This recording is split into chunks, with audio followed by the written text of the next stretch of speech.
So mga idol, kung gusto nyo po mga baril, punta lang po kayo dito sa Danao. Marami po ditong mga baril, mga idol, sa Danao. Kung gusto nyo pong mga baril, punta lang kayo sa Danao, Cebu.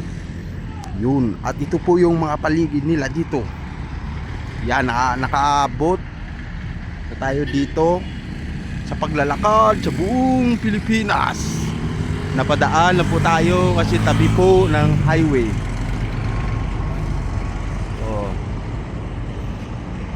Dito po yung karamihan bumibili ng baril.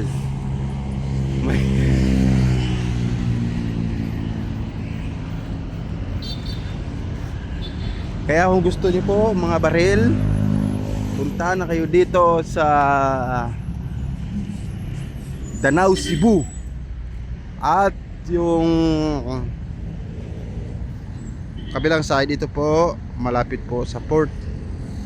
Yan, maraming mga biyahe ibang island o ibang region. Hindi ko po alam kung saan po yan papunta. Biyahe po yan papunta sa ibang island.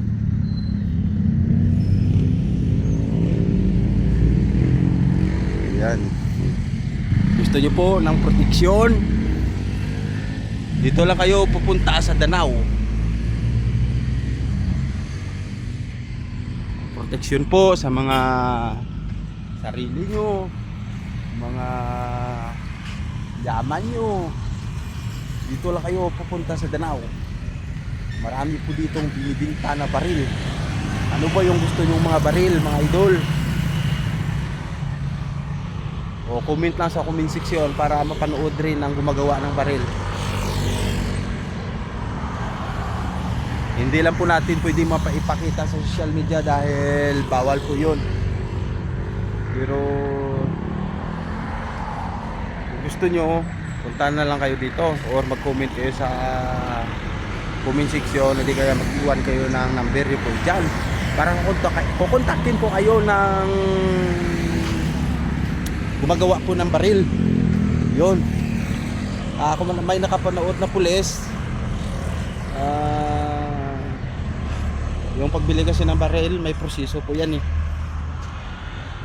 Pwede yan palagyan mo ng lisensya para po proteksyon sa sarili mo. Kung ikaw mayaman, siyempre may proteksyon yan, pero kailangan may license ata.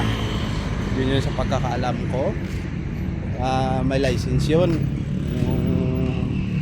Doon nyo po yan sa Krami po kayo pupunta, doon po kayo kukuha ng license nyo, license po ng baril ninyo. Yun.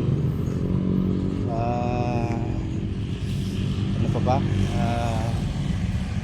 Pagod ako eh. Gutom, hindi pa ako kumain. Napadaan lang po ako dito at nag-video